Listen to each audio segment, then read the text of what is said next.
महोदय, यह भी विचार किया गया है कि जो व्यक्ति समाज में काम करता है, चाहे आविष्कार का काम करे, चाहे दूसरा कोई काम करे, उसको उस काम में तब तक सफलता नहीं मिल सकती है जब तक कि समाज का सहयोग या समाज ने जो परिश्रम किया है या कुछ आविष्कार किया है उसका उपयोग उसको प्राप्त न हो, उसका उपयोग वह न कर सके।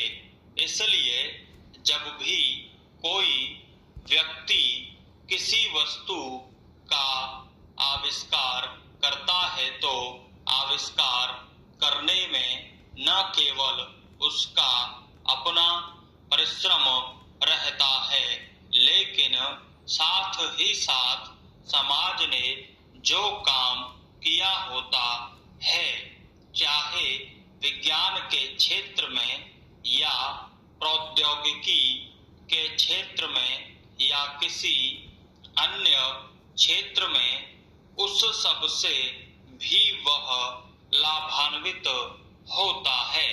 इसलिए जब हम किसी आविष्कारक के किसी आविष्कार के अधिकार की रक्षा करना चाहते हैं तो उसके साथ साथ यह भी विचार हमारे दिमाग में आता है, जिस व्यक्ति ने समाज की सहायता से आविष्कार किया है उस समाज को भी उसका फल अधिक से अधिक मिलना चाहिए। माननीय मंत्री जी ने भी कहा है कि पेटेंट लॉ इस सिद्धांत पर आधारित होना चाहिए। मैं समझता हूँ कि पेटेंट लॉ के पीछे दो सिद्धांत निश्चित हैं। पहला सिद्धांत तो यह है कि जो व्यक्ति परिश्रम करके धन लगाकर, अपना दिमाग लगाकर के किसी वस्तु का आविष्कार करता है, उसके तथा अपने परिवार के लोगों के अधिकारों की जहां रक्षा होनी चाहिए, उसके साथ ही साथ जैसा मैंने अभी कहा है कि कोई व्यक्ति समाज में व्यर्थ में काम नहीं करता है, वरन पिछले समाज के लोगों ने जो जो काम किए होते हैं, चाहे विज्ञान के क्षेत्र में या प्रौद्योगिकी के क्षेत्र में या किसी अन्य क्षेत्र में, और जिनके आधार पर वह कोई आविष्कार करता है उसको उसका प्रतिफल तो मिले, लेकिन जो परिणाम हो उसका प्रतिफल समाज को भी मिलना चाहिए। मंत्री महोदय ने कहा है कि जो यह सिद्धांत है वह भी इस विधेयक के पीछे स्थापित किया गया है और इस बात का ध्यान रखा गया है कि जहां हम किसी व्यक्ति के आविष्कार के जो अधिकार हैं, चाहे धन के उपार्जन का अधिकार हो या प्रतिष्ठा प्राप्त करने का अधिकार हो, उसे प्रतिष्ठा का और चाहे धन का दोनों लाभ व्यक्ति विशेष को भी मिले। पैराचेज महोदय, देश में जो उद्योग धंधा चल रहा है या देश की उन्नति करने का, देश में समृद्धि लाने का जो वैज्ञानिक या प्रौद्योगिकीय आविष्कार हो रहा है उसमें भी उसका उपयोग पूरा पूरा हो। यदि ऐसा हो तभी मैं समझता हूँ कि हमारी पेटेंट प्रणाली सफल सिद्ध हो सकती है।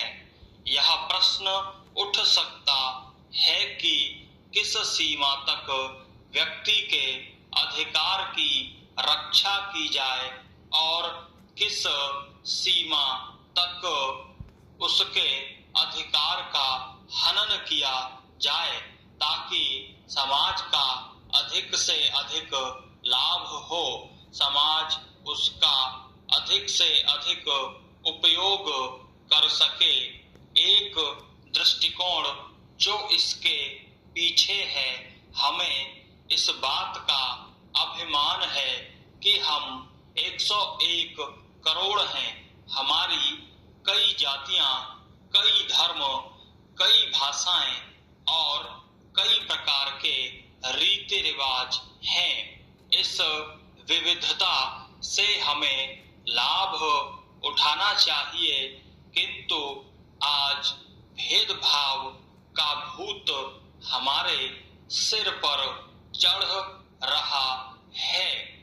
भारत को स्वतंत्रता मिली है, इसका अर्थ यह होना चाहिए कि गरीबों की सेवा के लिए आज तक हमें जो सुविधाएं उपलब्ध नहीं थी वे मिली हैं। जिस प्रकार भरत ने अयोध्या के राज्य को राम का समझकर सेवक वृत्ति से राज्य का काम संभाला था, उसी प्रकार हमें समझना चाहिए कि राज्य गरीब जनता का है और उसके नाम पर उसके संरक्षक बनकर हमें उसको चलाना है। अब गरीब को ऐसा अनुभव होना चाहिए कि हर एक उसकी सेवा में लग रहा है। सूर्य के उदय होने पर धनी गरीब सबके घरों में प्रकाश पहुंचता है। ठीक उसी प्रकार स्वराज्य का लाभ सबको एक समान मिलना चाहिए। इसका सुख धनी निर्धन सबको बराबर मिलना चाहिए।